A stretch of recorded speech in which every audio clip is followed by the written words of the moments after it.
באמת נפגעתי. מה קרה, אדוני? פרצו לבית שלי.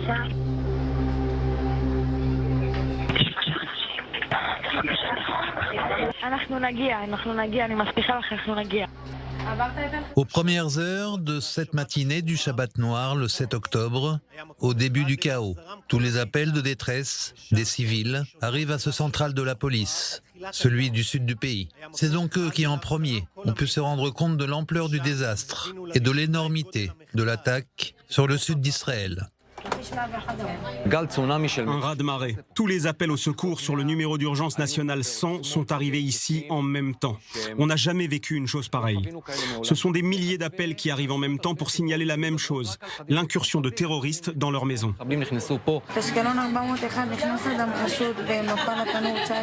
Efrat Haddad est en poste dans ce central d'appel du sud du pays depuis 7 ans.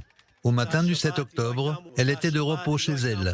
Mais dès qu'elle a entendu les alertes, elle a enfilé son uniforme et est arrivée pour prendre son poste au plus vite.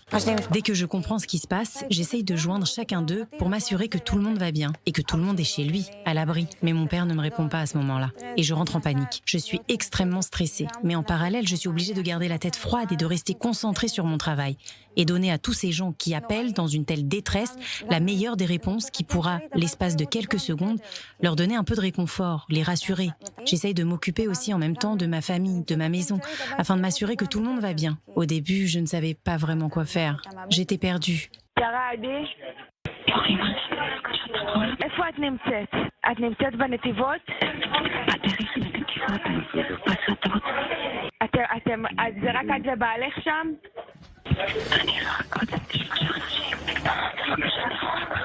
אנחנו נגיע, אני מבטיחה לך, אנחנו נגיע. Même si nous sommes préparés à de très nombreuses situations de crise, au moment crucial, tu n'es pas toujours prêt à vivre ça. À chaque fois que je recevais un appel, je faisais tout de suite la comparaison avec mon petit frère, comme si c'était lui qui murmurait des appels à l'aide au téléphone. Les premiers appels faisaient état de tirs de roquettes. Mais très vite, les gens ont parlé de personnes qui fuyaient la rave party, en plein apogée, à ces premières heures du matin. כן, אנחנו פה תקועים באמצע שום מקום בשטח, פה בעוטף אף אחד לא עושה לנו, אנחנו פה איזה 200 אנשים. איפה אתם נמצאים? לא יודע, תראי במקום בטלפון, 200 אנשים יש פה, מחבלים כל היישובים, אנחנו תקועים פה באמצע, אני לא יודעים מה לעשות. שולחת לך מאתר, תיישר לי אותו שאני אראה איפה אתה נמצא. אזור בין בארי לרעים, בין בארי לרעים, אבל בשטח עצמו. אנחנו פה 200 אנשים, אני אומר לך, ילדים אבודים פה, אני לא יודע מה לעשות, יריות, בלגנים. תנסו לקחת מקום מוגן. On essayait de regrouper toutes les forces qui étaient sur le terrain pour les envoyer sur place au plus vite. Il y avait des équipes de disponibles ? Il y en avait, oui, mais elles ne sont pas arrivées à temps. Qui on envoie à ce moment-là ? Tout le monde, toutes les forces qui peuvent y aller. Des policiers au repos sont sortis de chez eux. Des unités sont arrivées de partout dans le pays. Et dès qu'elles étaient sur zone, fonçaient sans demander leur reste. Se répartissaient les missions et s'en occupaient les unes après les autres. Et ça a été comme cela pendant toute une journée. Faire face à toutes les alertes et avec ce qu'on a. שלום, אני נמצאת בשטח ויש פה כנראה הרוגים או פצועים. איפה זה? אני נמצאת בשטח ברעים. יש פה, אני לא יודעת, אני מפחדת לגשת אליהם, יש פה נראה לי אנשים מתים במטה פה, ואני כל זה. וחמושים, ואני לא רוצה להגיד לך, אני לא יודעת מה נסגר איתם שם. L'une de nos opératrices était en ligne avec un jeune homme. Il racontait que ses parents venaient d'être assassinés devant ses yeux et suppliaient pour recevoir de l'aide. מה קרה, אדוני? פרצו לבית שלי. פרצו לבית שלך, איפה אתה נמצא? באיזה עיר? קיבוץ חולית. בקירוב. תהיה איתי, לא לדבר. תענה לי בכן ולא. אתה יודע מי פרץ לך לבית? מחבלים. אתה שומע עוד משהו? כן, יש אש בסלון. יש אש בסלון? בן כמה אתה? 16. Cette jeune femme avait les larmes aux yeux et tout en parlant avec ce jeune homme, regardait son officier, puis moi, avec un regard qui suppliait de trouver des réponses. Une aide, quelle qu'elle soit, mais nous n'avions aucune solution à lui proposer. À ce moment-là, on a tendance à vouloir faire durer la conversation n'étant pas sur le terrain pour se battre. L'aider, et ce garçon à ce moment-là a besoin d'être entendu. Il veut que quelqu'un l'écoute. 150 000 appels au secours ont inondé le centre d'appel de la police, et ce dans tout le pays, durant toute la journée du 7 octobre, jusqu'au lendemain. C'est 7 fois plus que lors d'un samedi ordinaire. לא, הם ברחו. Il y a eu aussi des appels déchirants, suppliant de recevoir de l'aide qui n'arrivait pas. Et puis il y a eu cet appel particulier, lorsque les opératrices ont elles-mêmes eu les terroristes en ligne, alors qu'ils sont retranchés dans la maison d'une famille du kibbutz Be'eri qu'ils retiennent en otage. Yasmine, qui a réussi à s'enfuir de la rave party, rejoint le kibbutz Be'eri pour s'y réfugier quand elle se retrouve prise en otage. Très vite, elle choisit de remplir le rôle de l'intermédiaire entre les terroristes et la police.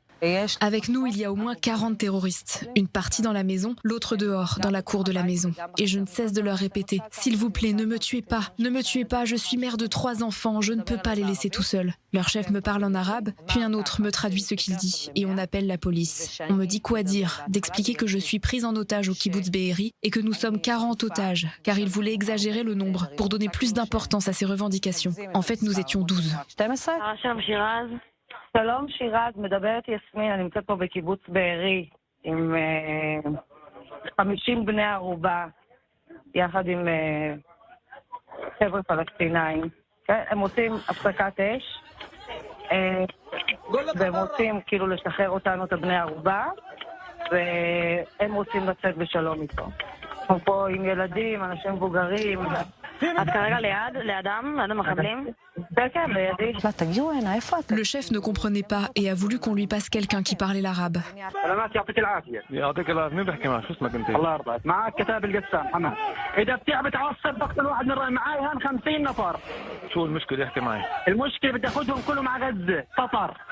اي واحد بتعرض لهم اطلاق النار حقتل واحد اطلع من البئري اذا ما كان خطبت كلمت الجيش وقلت له يأمن طريق ممر آمن لخروج الرهائن لغزة 50 نفر راح يتم قتلهم جميعا 10 دقائق سيفي שוטר? כן, איתך. יש פה אחד הרוג ואחד פצוע דרך אגב.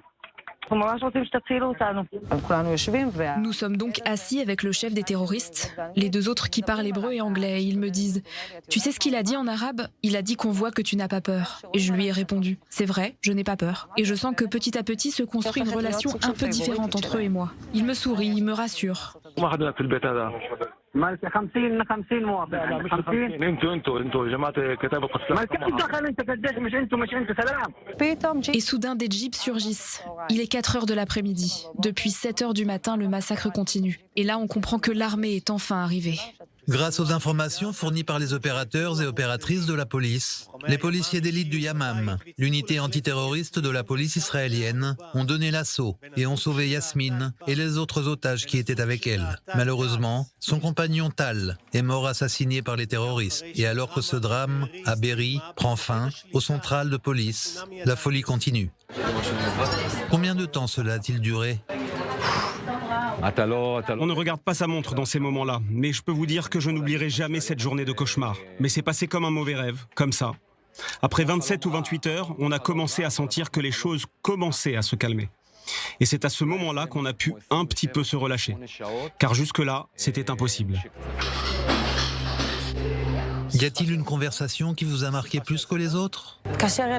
Un jeune enfant m'a appelé. Il chuchotait. Il me disait « J'ai besoin que quelqu'un vienne m'aider. J'entends des gens qui parlent en arabe. » Qu'est-ce que je pouvais faire pour lui à cet instant ? Alors je lui ai demandé de rester silencieux. J'ai aussi essayé de le rassurer et de lui dire que nous étions là pour lui. On a vraiment essayé de faire tout ce qu'on pouvait. Tout. Et qu'est-il arrivé à cet enfant ? Je ne sais pas. J'espère que quelqu'un a pu l'aider.